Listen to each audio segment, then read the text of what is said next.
Sir, जिस phone booth से राजू ने फोन किया था उसका लोकेशन पता चल गया। लिंकिंग रोड पे है, कॉफी हाउस के आसपास। और पीडी पार्क, जब बबलू का कत्ल हुआ, वहां से कॉफी हाउस तक भागने में तकरीबन 10 से 15 मिनट लगते हैं। और राजू ने सतीश को फोन किया तकरीबन 11 बजे। शायद वहां कोई ऐसा हो जिसने सब होते हुए देखा।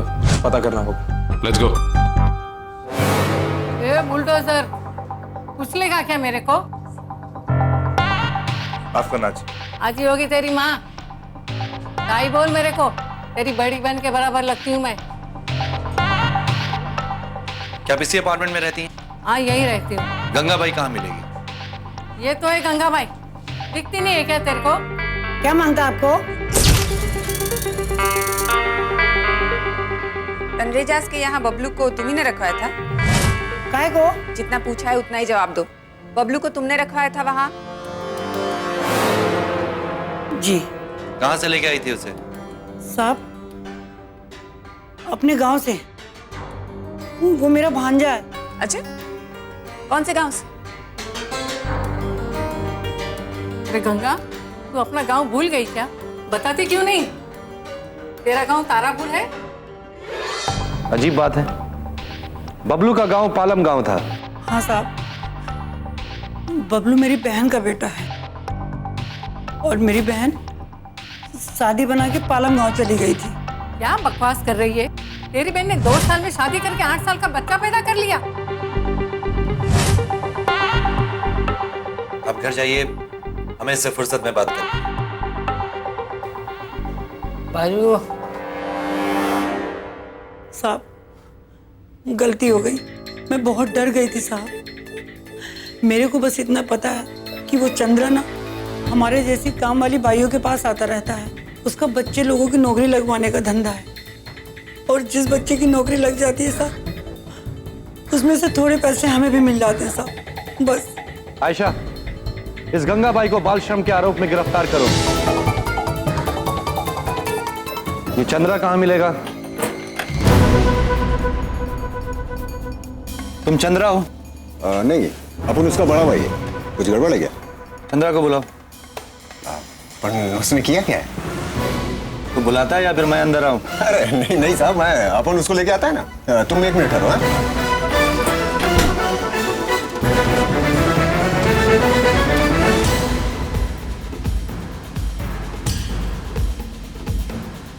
बेवकूफ हो या हमें समझते हो? अपन सच बोल रहा है साहब। अपन बबलू के खून के विषय में कुछ नहीं जानता है साहब।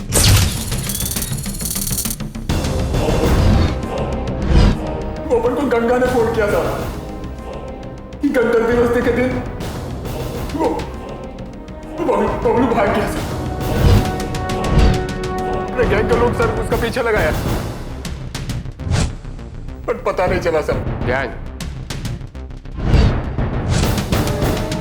कैसा गैंग?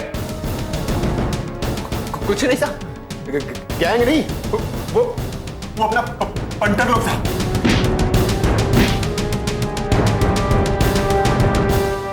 छोटा मोटा गैंग है साहब। वो बच्चों लोग का शहर में साहब। अपन साहब सिर्फ काम पर भेजता है साहब से लोगों को, छोटा मोटा सामान बेचने के वास्ते साहब। भिखारी गैंग को खबर देता रहता है साहब। इसको पहचानता है?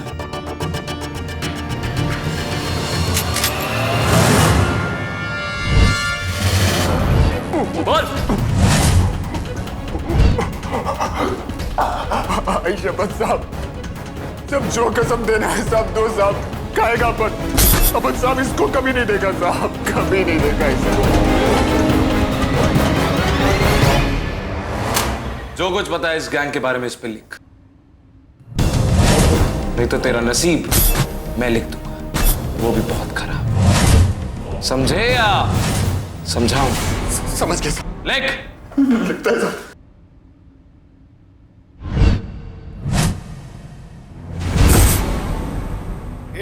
काम पे नहीं गया?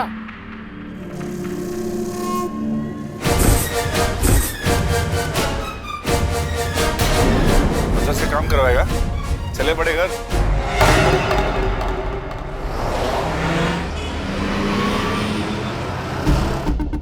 ये क्या है? हाँ, 20-30 रुपए लेके आता है, चल रहा। अरे ईटीएफ ने मुंबई में बच्चों से काम कराने वाले गिरोह का पर्दाफाश किया है। इसको पहचानता है?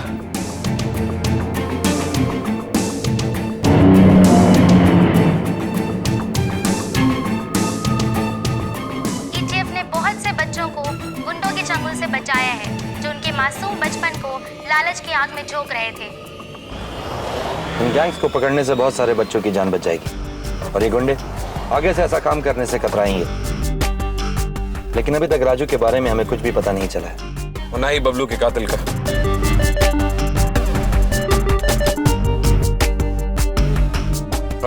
सर, उस बच्चे के माँ बाप का पता लग गया है और उन्होंने लाश की शिनाख्त भी कर ली है। ठीक है इंस्पेक्टर।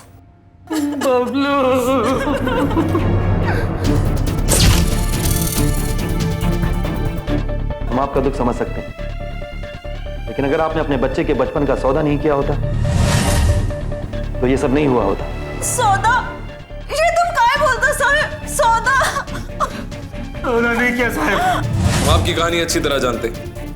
आपके पति को शराब पीने की लत थी, आप बीमार रहती थी, कमाई का कोई जरिया नहीं था, लेकिन फिर भी एक मासूम बच्चे की जिंदगी, उसकी मासूमियत और उसके बचपन का सौदा करने का आपको कोई हक नहीं था। अपने एक मासूम बच्चे का बचपन बेच के। नहीं साहब, नहीं, मैं शराब नहीं पीता साहब।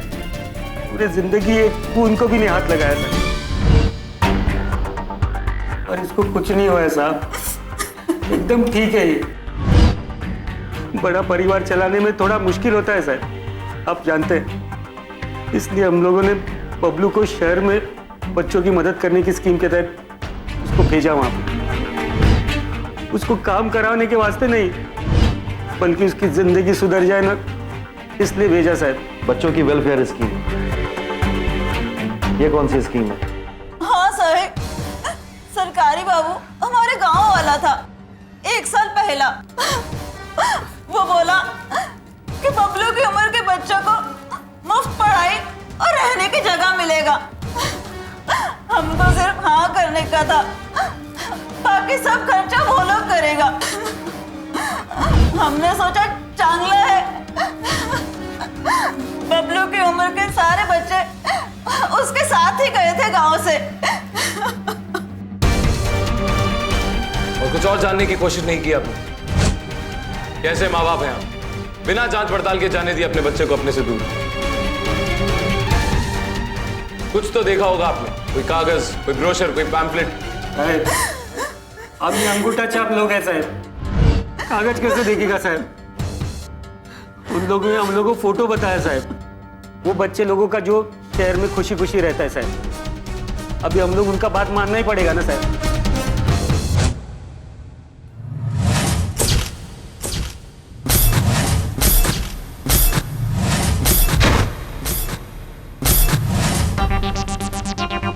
तो बबलू के परिवार ने उसका सौदा किया था, ये सब क्या सिर्फ एक कहानी था? हाँ, एक आदमी सरकारी अफसर बनकर बबलू और उस जैसे और भी कई परिवारों को बेवकूफ बनाता है। उनके बच्चे गांव से लाकर शहर में चंदर और उसके गैंग को बेच देता है, ताकि वो उनसे मजदूरी या फिर कोई और धंधा करवा सके। और फिर किसी कारणवश बबलू भागने की कोशिश की और मारा गया। किसी कारण से नहीं।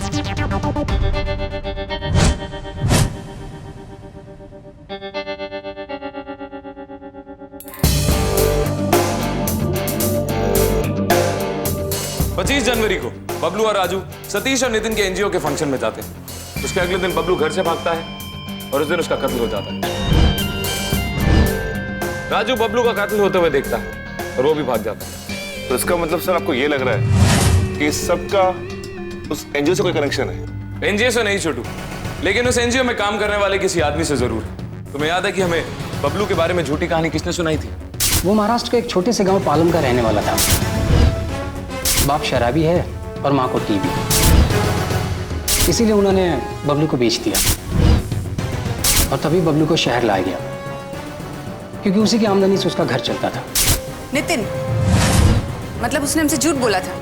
इसका मतलब है नितिन और सतीश भी इस खेल में शामिल है? नहीं, सतीश नहीं, नॉट पॉसिबल। अगर तुम कॉल रिकॉर्ड चेक करोगे तो राजू ने उसे फोन किया था मदद के लिए बबलू के कत्ल के बाद। अगर सतीश ने बबलू को मारा होता तो राजू सतीश को कभी कॉल नहीं करता, इसलिए सतीश इज रूल्ड आउट। इसका मतलब राजू ये नहीं जानता था कि नितिन उस संस्था में काम करता है, वरना उसे कॉल कभी नहीं करता। और सतीश और उसकी संस्था का अगर इस कत्ल से कुछ भी लेना देना होता तो सतीश हमें अपना कार्ड कभी नहीं देता। श्री, एनजीओ के कॉल रिकॉर्ड चेक करो और पता करो नितिन की शिफ्ट यानी 8:30 से 10:30 के बीच में उसे कोई भी फोन आया था?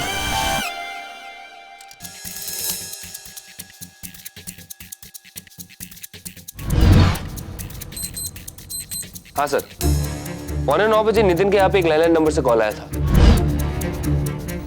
और ये फोन कहां से आया था? माय गॉड सर, ये तो तंद्रीजस का नंबर है। What? ये तो वही घर है जहां बबलू काम करता था।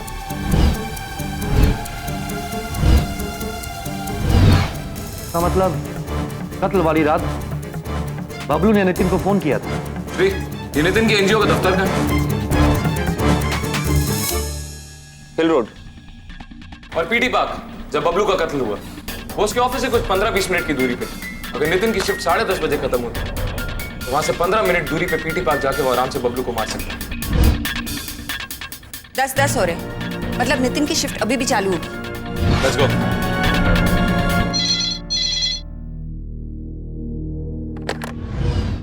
हेलो हेलो अंकल, मैं राजू बोल रहा हूँ।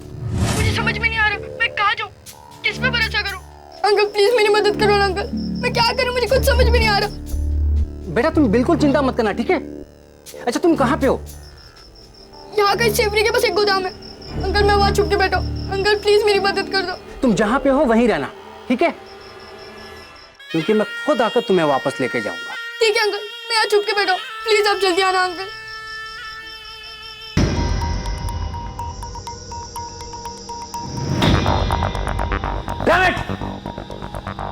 निकल गया वो। लेकिन अभी तक तो उसकी शिफ्ट खत्म भी नहीं हुई। कहां गया होगा वो?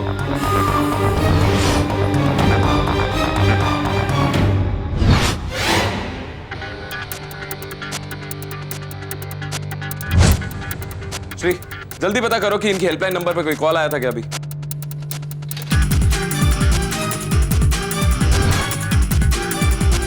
क्योंकि अगर राजू को मदद की जरूरत होगी तो वो इन्हीं को कॉल करेगा।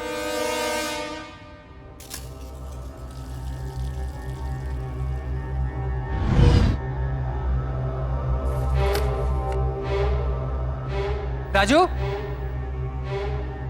बेटा देखो तुम्हें कुछ नहीं होगा, कोई तुम्हें कुछ नहीं करेगा।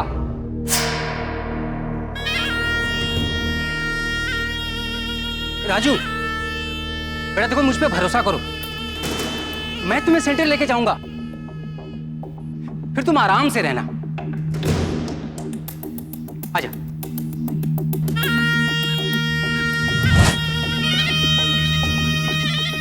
आजा राजू, आजा।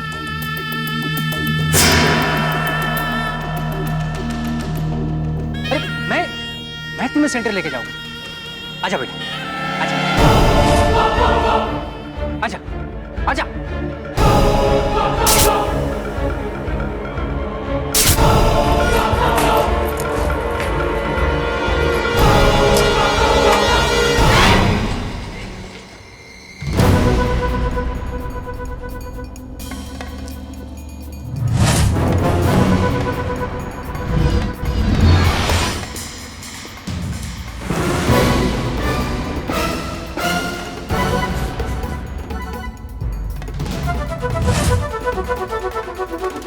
बच्चे को छोड़ दो नितिन। राजू, राजू,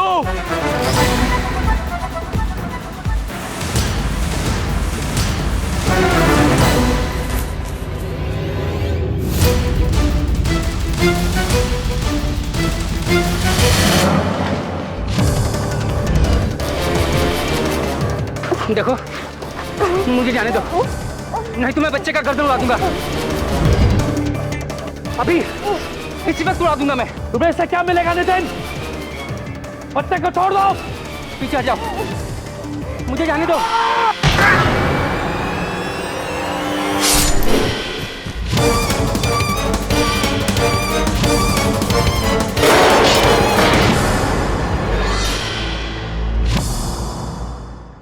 शर्म आनी चाहिए तुम्हें। सरकारी अफसर बन के आसपास के गांव में जाके बच्चों को झूठे सपने दिखा के शहर लाते हो और उसके बाद उन्हें बेचते हो। इतने ठाठ में रहते हैं ये बच्चे। आपका भी बच्चा बिल्कुल ऐसे ही ठाठ में रहेगा, पढ़ेगा लिखेगा, बहुत बड़े स्कूल में जाएगा और एक दिन बहुत बड़ा इंसान बनेगा। क्या आप लोग नहीं चाहते कि आपका बच्चा ऐसा हो? उन बच्चों को गांव से शहर लाकर उनसे धंधा करवाने वाले गैंग के हाथों एक मोटी रकम देकर तुम उन्हें बेच दिया करते और फिर उन्हें शहर के अलग अलग कोनों में भेज देते हो। उन्हें तुम्हारा असली चेहरा पता तक नहीं चलता। और बबलू के साथ भी यही होता, लेकिन एक गड़बड़ हो गई।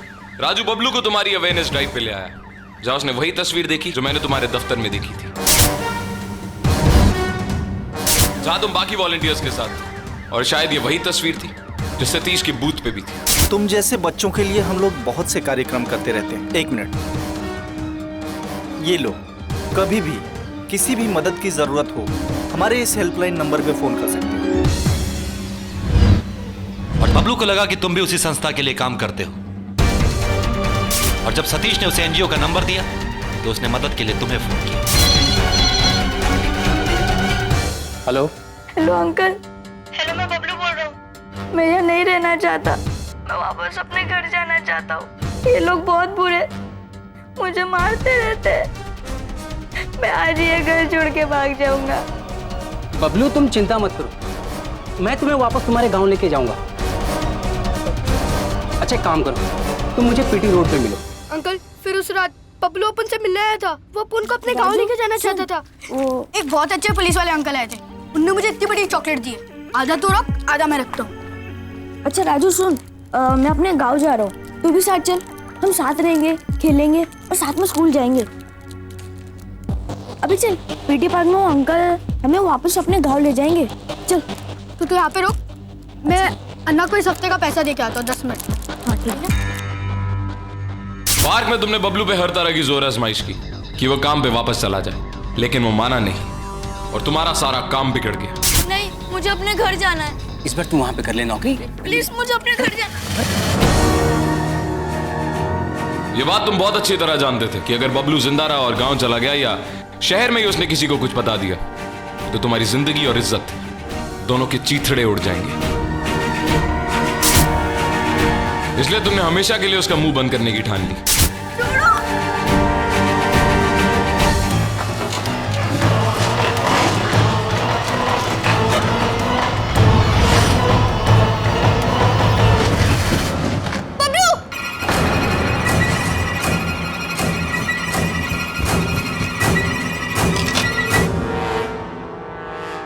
हेलो,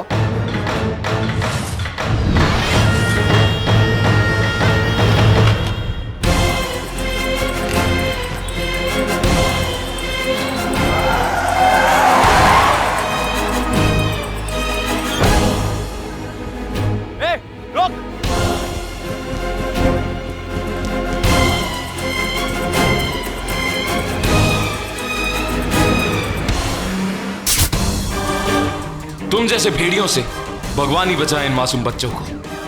वो तो गनीमत है कि सतीश जैसे लोग आज भी हैं इस दुनिया में जो बच्चों के बचपन को महफूज रखते हैं, ताकि बड़े होके वो एक अच्छे इंसान, एक अच्छे नागरिक बन सके। Inspector, arrest him.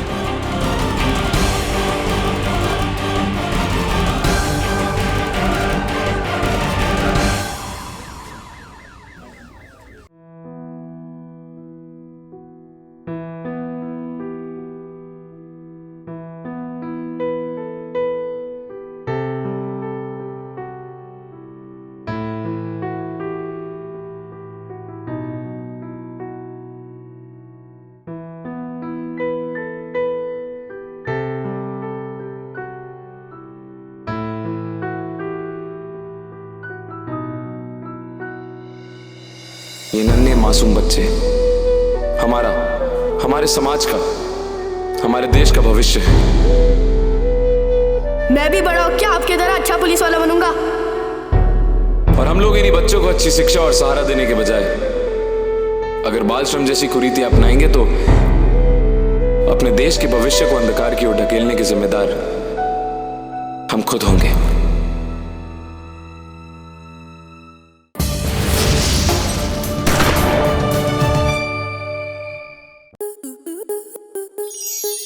Star plus के ऐसे ही और बेहतरीन लम्हे देखने के लिए सब्सक्राइब करें हमारे YouTube चैनल को।